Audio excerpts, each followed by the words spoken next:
Ultimate வேர்ஸோட ultimate attack.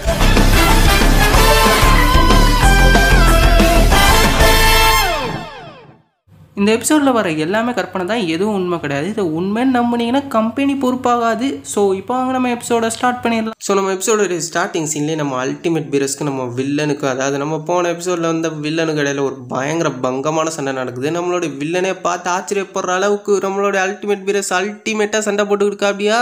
So இவன் எப்படி நம்மளை விட இவ்வளோ பவர்ஃபுல் ஆனான்றது தெரியல. ஆனால் இவனுடைய அட்டாக் எல்லாமே இப்போ இதுக்கு முன்னாடி இருந்ததை விட ரொம்ப ஸ்பீடாக இருக்குது. இவனால் எப்படி இதெல்லாம் பண்ண முடியுது, என்னால் சத்தியமா நம்பவே முடியலன்ட்டு ஆச்சரியத்திலையும் அதிசயமா சண்டை போட்டுக்கிட்டு இருக்கான். ஸோ தலைமை இத்தனை நாளாக கஷ்டப்பட்டு போட்ட சண்டை, அதாவது எடுத்த ப்ராக்டிஸ் எல்லாமே வேஸ்டாக போன மாதிரி ஆகி போயிடுச்சு. நம்ம பென்னோடைய ஏலியன் ஃபார்ம் இந்த அளவுக்கு பவர்ஃபுல்லாக மாறும், அதாவது நம்ம பீரஸோடைய அல்டிமேட் ஃபார்ம் இந்த அளவுக்கு பவர்ஃபுல்லாக இருக்குன்ட்டு எதிர்பார்க்கவே இல்லை. கிட்டத்தட்ட நம்ம டைசிங் கனியே ஓரளவுக்கு நம்மளுடைய இந்த அல்டிமேட் பீரஸ் ஃபார்ம் மிஞ்சிடுச்சுன்னு தான் சொல்லி ஆகணும். அதனால தான் நம்ம வில்லனாலே கூட நிம்மதிக்கு அவனை சமாளிக்க முடியல. இந்த அளவுக்கு என்னோட பவர் கூடும்ட்டு நானே எதிர்பார்க்கலன்னு நம்ம பென்னே ஆச்சரியப்பட்டு போயிருக்கா அப்படி. ஸோ இந்த ஃபார்முல மாறினதுலேருந்து நம்மளுடைய பீரஸோடைய அப்படியே சில குணாதிசயங்கள் எல்லாமே நம்ம பென்னுக்குள்ளே தெரியுது. அதாவது அந்த ஒரு ரகடு, அது அந்த கோபம், அந்த ஒரு இது ஆத்திரம், அந்த காமெடி நகைச்சுவை எல்லாமே தெரியுது நம்ம பீரஸோடைய அப்படியே ஒரு டிட்டோவாக இருக்கா அப்படி. ஸோ இந்த ஃபைட்டை நான் ரொம்ப நேரம் வச்சுக்க விரும்பலை. ஸோ அதனால ஒரேடியாக முடிச்சு விட்டுடலாம்ட்டு நினைக்கிறேன். இதோட உன் கதையை முடிச்சு இங்கேருந்து நானும் கிளம்பலாம்ட்டு இருக்கேன். எவ்வளோ நேரம் தான் உன்னைய மாதிரி ஒரு வெட்டு கூட நானும் சண்டை போடுறது. ஸோ இந்த அல்டிமேட் ஃபார்ம் அந்த அளவுக்கு பவர்ஃபுல்லாக இருக்குன்றதுல எந்த சந்தேகமும் இல்லை. இந்த அளவுக்கு பவர்ஃபுல்லாக இருப்பார் பீரஸ் அப்படின்ட்டு பீரஸுக்கே தெரியாது. அந்த அளவுக்கு ஒரு பயங்கர பங்கமான ஒரு பவர். தம்பி, இதோட நான் இந்த மேட்சை முடிச்சு வைக்கலாம்ட்டு முடிவு பண்ணியிருக்கேன். என்ன நீ சொல்கிற?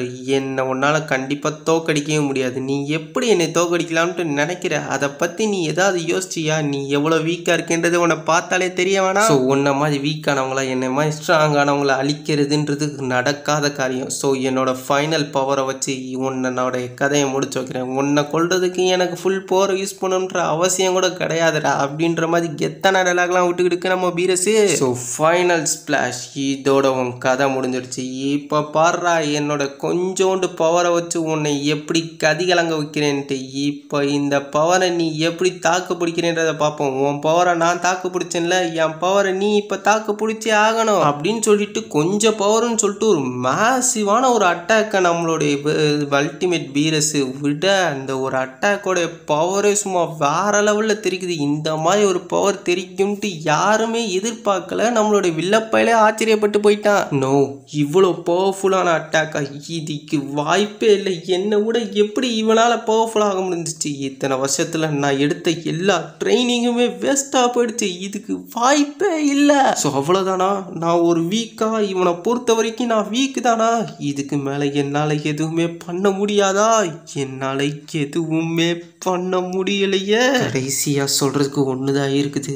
கண்டிப்பாக நீ தான் ரொம்ப பலசாலி அப்படின்ட்டு சொல்ல ஒரு பெரிய பிளாஸ்ட்டு, வேற லெவலில் சும்மா வெறித்தனமான ஒரு பிளாஸ்ட்டு. அல்டிமேட் பீரஸ் பங்கமாக முடிப்பார்னு எதிர்பார்க்கல. நம்ம கோக்குவே பார்த்து ஆச்சரியப்பட்டு போய் அசந்து போயிட்டான். என்னமா ஃபைட்டு! இந்த மாதிரி ஒரு ஃபைட்டை என் வாழ்க்கையிலே பார்த்ததில்லை கண்ணா அப்படின்ற மாதிரி இருக்க நம்மளுடைய ஜெனோசமாஸ்க்கு அவ்வளோ ஆச்சரியம் சந்தோஷமும் கூட. இவனுங்க ரெண்டு பேருக்கும் ஆச்சரியமும் அதிசயமும் இருக்குதோ இல்லையோ, இந்த ஃபைட்டு உண்மையிலேயே ரொம்ப பங்கமாகவும் வேற லெவலில் சூப்பராகவும் இருந்துச்சு. இந்த மாதிரி ஒரு ஃபைட்டுக்காக தான் நாங்களும் காத்துக்கிட்டு இருந்தோம்.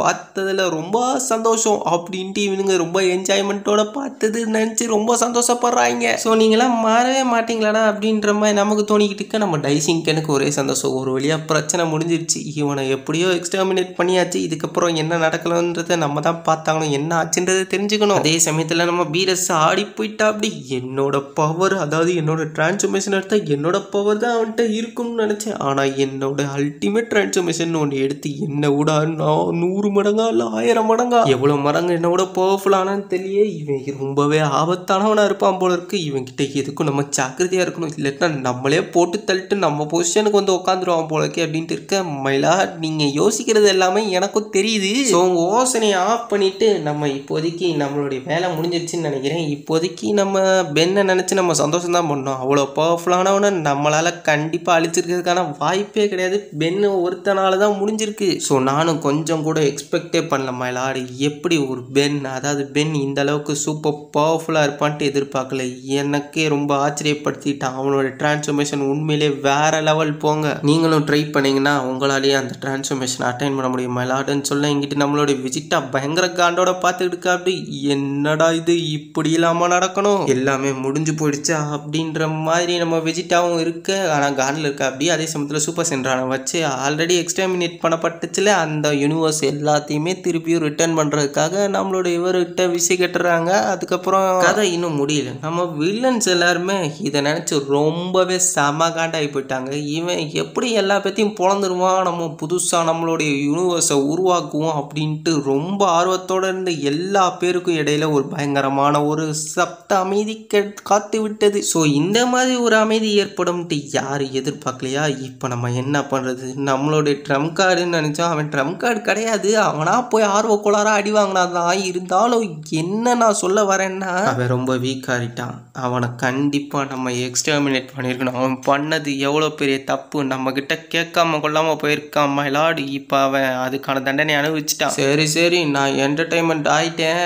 அவன் நம்மளை நல்லாவே என்டர்டெயின்மெண்ட் பண்ணான். அதுக்காகவே அவனை உயிரோடு விட்டுருக்கலாம். பட் இருந்தாலும் அவன் இப்போ அழிஞ்சிட்டான். நம்மளால் ஒன்றும் பண்ண முடியாதுன்னு சொல்லிக்கிட்டு இருக்க. இப்போ அடுத்து நம்ம என்ன பண்ணலாம்? அந்த ஒரு பையனால் மட்டும்தான் நம்ம இப்போதைக்கு தோற்று போயிருக்கோம். இப்போ அடுத்து என்ன பண்ணலாம்ட்டு நீங்கள் தான் மயிலாடு சொல்லணும். அப்படின்ட்டு சொல்கிறத விட இந்த எபிசோடு இதோட முடியுது. ஸோ இந்த எபிசோட் பிடிச்சிருந்தா கீழே ரெட் கலர் சப்ஸ்கிரைப் பண்ணி அழுத்தி மறக்காமல் சப்ஸ்கிரைப் பண்ணிங்க. அப்படியே பக்கத்தில் இருக்க பெல் பட்டனையும் அழுத்தி விட்டுருங்க. தேங்க்ஸ் ஃபார் வாட்சிங். Tata bye bye, see you soon.